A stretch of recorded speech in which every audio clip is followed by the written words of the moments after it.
Hello, welcome to Books Up Close. My name's Chris Lloyd. I told you I'd do more videos, so this is me trying to do that immediately and give you another one, mainly because I wanted to follow up my year in review video with some things for 2024, and also because one of the comments on that video from Greg, I think is the name, was like, you need to make more videos. So I'm sorry, Greg, I'm trying my hardest. Here you go, this is for you. Firstly, I left off a couple of books from my best of last year, which I'm horrified about because they are all brilliant and I need you to go buy them and read them. So that's point number one.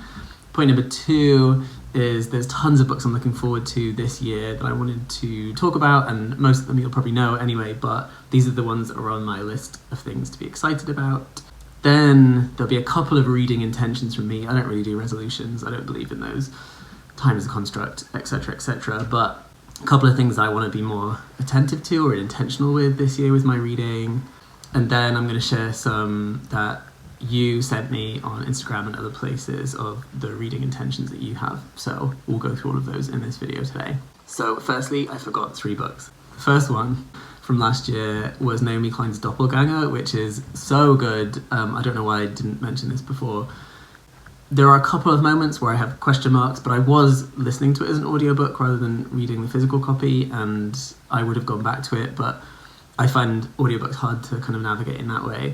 However, it is one of the smartest things I've read in a long time. What Klein is really good at, and she's done this throughout her career, is thread together so many seemingly disparate things and show how they're all interconnected and how the contemporary world works. So it pings from the other Naomi, as we call her, Naomi Wolf, who is often mistaken for Klein and vice versa, and Klein uses this idea of like her doppelganger as the thread throughout the book. And really this comes from the fact that Wolf, I almost said Klein, Wolf began her kind of career as this feminist thinker with the beauty myth, which I'm sure many of you know, and then has steadily over time just become more and more right-wing and has aligned herself with Steve Bannon and All Strange People. And Klein is like, how does this happen? How do we get here? And so it's a really thorough look at contemporary politics, but in so doing it takes in fiction and film and the climate and all kinds of things. It's really, really, really brilliant. I recommend it highly. The other book that I'm ashamed that I left off my list was Justin Torres's Blackout. Anyone that knows me will know I am obsessed with Justin Torres. His first book, We the Animals, is stunning. I'm trying to write about it at the moment. I teach it often. It is so good. I hand it to as many people as I can. His new book, Blackout, which is like almost a decade and a bit later, is just as good. It is stunning. It's beautiful. It's thoughtful. I don't want to tell you too much about it. There is a quick TikTok I've made out there you can find. But in short, I think it's some of the most beautiful prose. It's formally adventurous. It's queer in the best sense of the word. It's just great. I love him. I hope I don't have to wait another decade for another book from him, but please go get that.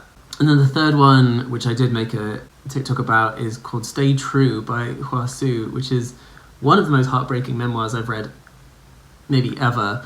The prose is just perfectly like crystalline. It's smooth, it's clever, it's smart, it's nostalgic. It's really good at evoking time and place. And it's about the friendship between two men and what happens when something goes wrong. And again, you probably know what that thing is if you've read anything around the book, but I do think that's a spoiler in that it kind of ruins the reading experience, because I think when it does happen, it hits you so strongly. The book doesn't kind of foreground that that's going to happen. Anyway, I think it's beautiful. I highly recommend. So brilliantly written. Just gorgeous. Then there was 2 TV shows that I missed, of course. One is The Other Two, which I'm sure you know about, from Chris Kelly and Sarah Schneider, who have their own complicated, problematic story circling around now anyway, which is interesting given what the show's about. But it's about the other two, which are the 2 siblings of a young teenage pop star who kind of shoots to fame, and they're like the other 2 that are kind of hanging on. It is utterly brilliant. It's one of the funniest things out there, and the final season aired last year, and it's as radically funny as it was at the beginning, but then the final episode is also like super poignant and heartfelt. It's really good. Highly recommend. And then the other thing, which had its 3rd season, is Couples Therapy, which you may know, it's been everywhere.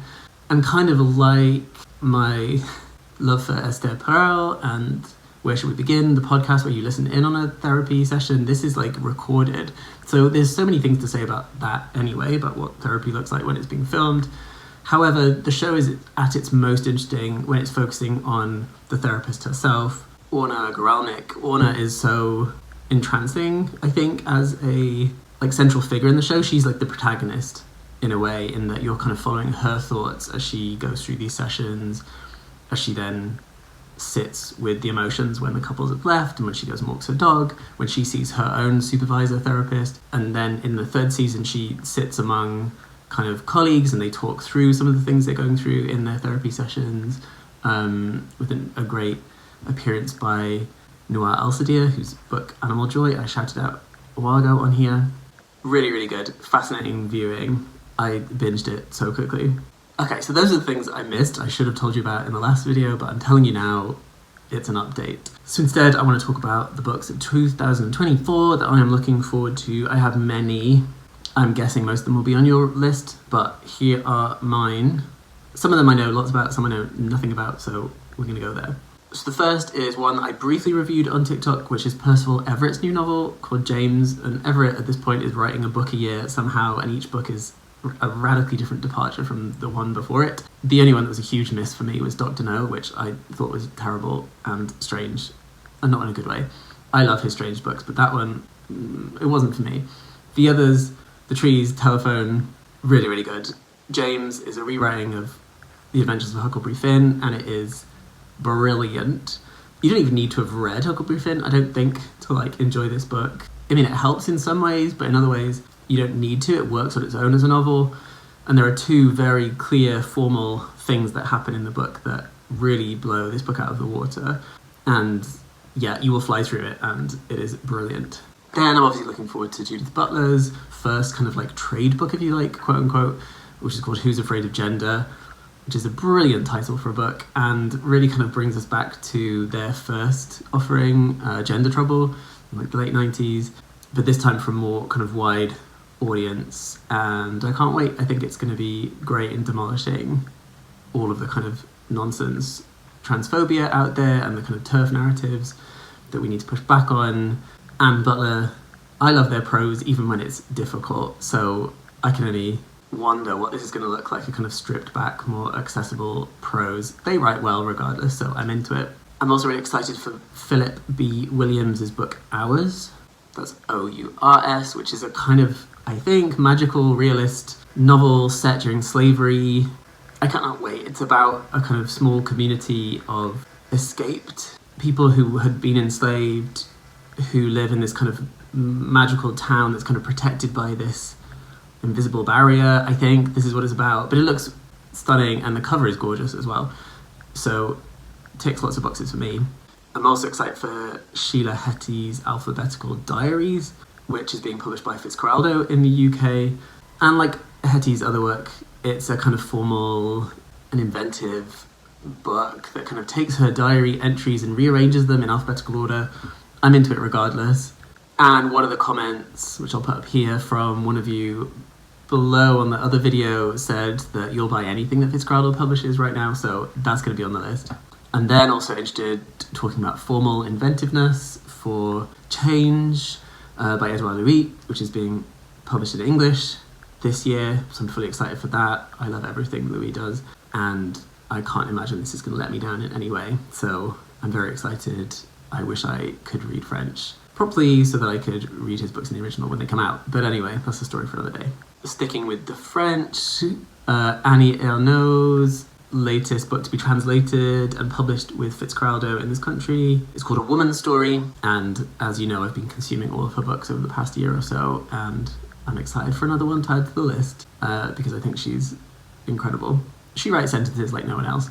Read her for that alone, really. Then later in the year is the new book from Garth Greenwell called Small Rain. I don't know what it's about. I don't know if anyone knows what it's about, but it's by Garth Greenwell. I will buy it immediately. I will read it immediately and tell you about it when the time comes.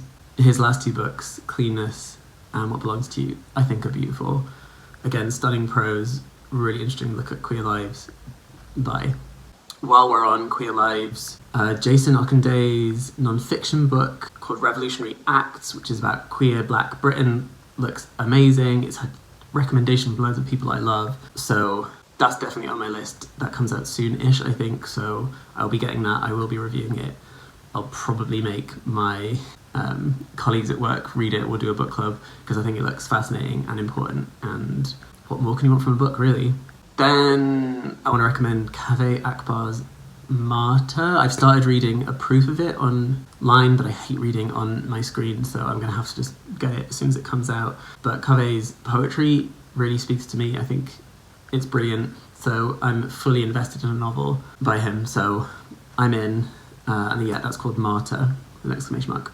Two others from big hitters. One is Rachel Cusk, whose new novel is called Parade, and I'll read anything Cusk writes. She is brilliant. Again, I think this book is about art, it's about painting, it's about reimagining life. And again, she also pushes the novel formally to do things that it isn't always doing, so I'm excited to see what this book is. And then finally, I cannot go without mentioning Colm Tóibín, whose book Long Island is coming out this year, which is a follow-up to Brooklyn, which I'm sure many of you read Brooklyn, which is a perfect novel, I think. Really gorgeous, about a woman who leaves Ireland to move to New York. And this is following that character some years later. And it looks like a chunky book, like over 300 pages. So we're going to see.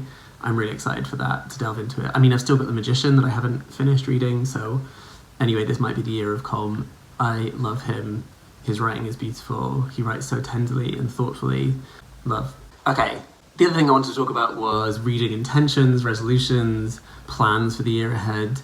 You sent me some great ones on Instagram, which I'm going to show on the screen now. A couple of them to point out, which I think are very funny. I'm going to read as many people at work as possible.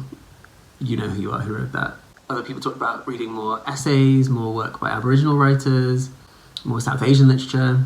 People want to read the new Ali Smith book. I should have mentioned that. It's a good recommendation. One of you wants to go back and read The Year of the Locust. Someone wants to read the Lord of the Rings trilogy, which, good luck to you. That book is long. There's like 3 huge books, but you've got the year, so enjoy that.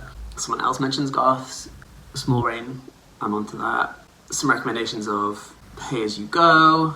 Someone wants to read Yellowface, which I've heard lots about. I still haven't read it. Everyone says interesting things about it. Some people love it, some people hate it, but regardless, it looks good. One person is excited for their debut novel, which is super exciting. I can't say who, but when it comes out, you're going to be excited. And then there's some other kind of intentions for the year. So to reread old favourites, to carve out more time to read and enjoy it and relax while you're doing it. Love that. To pick up reading as a hobby again. Wonderful. To try and read one at a time and to buy less. I can't get with either of those things, I'm afraid. I've always got multiple things on the go. My brain just likes it that way. And buying more books is always good. I can't tell you to do that. Someone else says to try and read the books they have before buying more. Again, why? I don't know why you need to do that. Buying books is great. It doesn't mean you have to read it instantly. I think this is capitalism's fault, right? That when you purchase something, you have to use it. It's this kind of endless cycle of the product as a thing to use, as opposed to something you're buying and just sitting with, right? You don't buy a plant and you're like, why aren't you growing? You have it just for the house, right? And you have it for you and you enjoy it and you look at it and you think about it. And you might pick it up and you might pick it up in a month's time or a year's time. That's fine. Buy the books you want to buy. Don't pressure yourself. So I love those intentions from you. I loved hearing those. Please send me more. I have 5. They're not huge ones in any way. I'm not going to put pressure on myself. The first one is to read at least 2 Victorian novels. I love reading a big, chunky Victorian novel, and sometimes I just don't prioritise that because I'm reading contemporary stuff all the time. So I've got The Mayor of Casterbridge by Thomas Hardy ready on the side, so that's going to be the first one I read when the depths of winter seem too much and I want to get more miserable. So I'm going to read Hardy. Although I don't know if that one's a happy ending, Hardy, or not. Don't tell me. The second one, which I might struggle with just in terms of sticking to it, is to read more Welsh literature. Now, that doesn't mean reading it in Welsh. I'm not that good. I can read a few words. I need my niece and nephew to help with that. But just books by Welsh authors, I think that needs to be more in my rotation. I am Welsh, if that wasn't clear. The third one is I want to read a bit more about Black British history, in particular, or European history. And the Revolutionary Acts book that I mentioned will be part of that journey. But there are a couple that I want to read, especially Hakim Adi's book, which is really long and chunky, and I want to give time to that. The other one is like a smaller one, is to buy hardback books when they come out if I want them, if I know I'm going to really like the book. I keep doing this. I'm like, no, I won't buy it yet. I'll wait for it in paperback. And then I wait ages for it to be in paperback, and then I read it and I'm like, oh my god, I should have read this sooner. Julie Otsuka is a case in point on that one, as is Namwali Serpel that I talked about in the last video. I wish I hadn't waited to pick those up, because I would have loved them immediately at the time and consumed them and reread them. So if there's a book I know I'm going to like, I'm just going to get it. Or at least find it in the library, or find someone else that has it. I need to do that. And then finally, something that may or may not happen, or may start to happen over the year, is to try and finish a couple of like back catalogues. So for instance, I read The Swimmers by Otsuka. She's got 2 other novels. I need to buy those 2 and read them. I just want to kind of like see the other things that she's written. I started this with Katie Kitamura, whose book Intimacies I liked, and then I've bought the previous 3. I've got 1 left. So just trying to kind of like fill in that back catalogue of a writer and see where they're from, what kind of things they've written, what they're doing.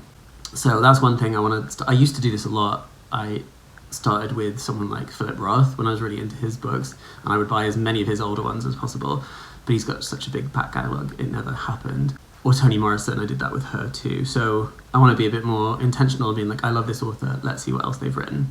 I've done it with Annie Elno. I've got a couple more of hers to do, so I quite like that as a task, but that's not going to be complete within the year, but it's just it's an intention. So let me know what you think about all of the above. Are there other books you're looking forward to in 2024? Have you got intentions that I haven't read out that you want me to talk about? Put it in the comments below. As ever, please like this video. Please subscribe and ring the bell for notifications. Please leave comments below. I love reading your comments. Please also find me on bookshop.org, where I'm updating all the books that we talk about there that you can buy. You can find me on TikTok, on Instagram, on Twitter, on Goodreads, all the places. Come follow and we can talk about books. Until the next time, look after yourselves, be nice to yourselves. January is terrible, so have fun reading.